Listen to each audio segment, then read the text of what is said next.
নমস্কার বন্ধুরা, অনিতা কিচেনে অনেক অনেক স্বাগতম জানিয়ে আজকে একটা কুরমা রেসিপি লইয়ে আমি তিল দিয়ে বানাইম কুরমা, তিলের কুরমা। তো সম্পূর্ণ ভিডিওটা দেখবা, পাশে থাকবা, লাইক সাবস্ক্রাইব কমেন্ট করবা।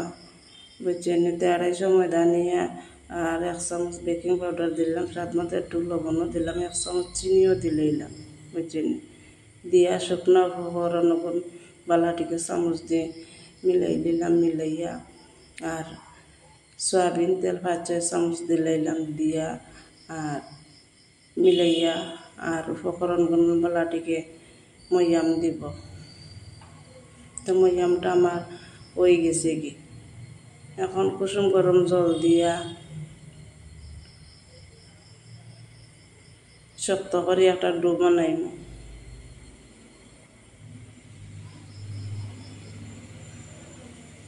তো ডোটা আমার হয়ে গেছে কি প্রায়। এখন সাদা তেল দিয়া আবার তোরা ডলি লইম, দুনো হাতে চেপে চেপে ডলিয়ে আর 5 মিনিট লাগে রাখি দিম ঢাকা দিয়া। আর এখন বেলনি চাকির মাঝে একটু সাদা তেল দিয়া আবার ডলমু, যত ডলাইব তো মচমচা হইব। আর চিনি যে দিছি, চিনি দেওয়ায় গোল শিপ হইব কুরমার। তো এখন গাড়ি করে একটা রুটি বানাই নিলাম।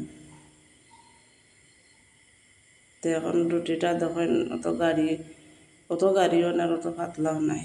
তো এখন চাইরকোনা একটা গোল চারকোনা শেপে চাকু দিয়ে কাটি লইয়া একটা চারকোনা শেপ দিলাম।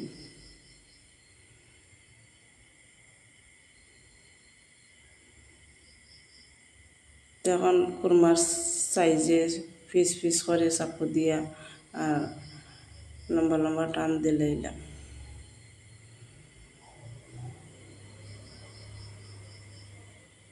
মধ্যে থেকে একটা দিয়ে কাটি লইলাম। এখন একটা একটা করে ইয়ারিয়া কুরমাকে নাগলাই দিলাম।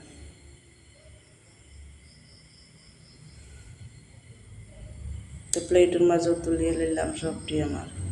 তো 2টা রুটি হয়েছে, একটা রুটি দেখাইছে আর একটা রুটি দেখাইছে না। তো আমার রুটি কুরমা বানানো হয়ে গেছে। এখন কড়াইয়ের মধ্যে তেল দিয়া আর কুরমা একটা একটা করে ইয়ারিয়া তেল দিলাম।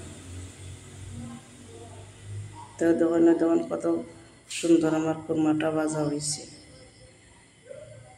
গোল গোল শেপ হয়েছে, কালারও সুন্দর হয়েছে।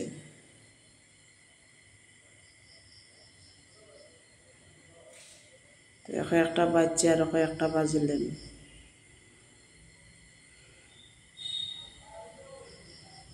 কম কম দিয়া বাজলে একটু গাও ছাড়বো বালা, গোল লইব লাগে কম কম দিয়া আর ইয়া বাজিলেন।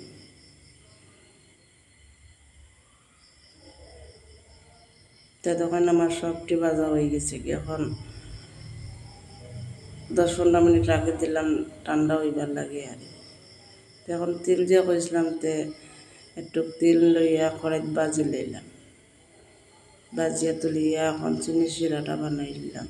তো চিনি শিরাও চিনি দিলাম, যতখান চিনি এর অর্ধেক জল দিয়া শিরার মাঝে দিলাম, অর্ধেক জল। চিনিটা আমার গলে গেছে গিয়ে। আর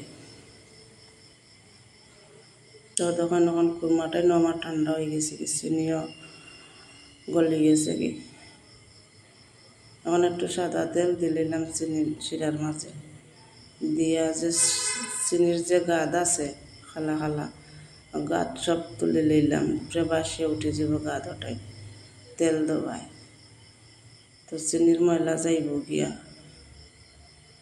চিনিটাও পরিষ্কার সাদা হয়ে যাব কি শিরা ওটাই। তো একটু তেল দিলে আর চিনির গাদ সব উঠে যাব কি। আমার শিরাটা প্রায় হয়ে যার গিয়ে, হয়ে গেছে কি। এখনও কুরমাটাই ফেলাই দিলাম শিরাত, চুলা বন্ধ করে লইছি।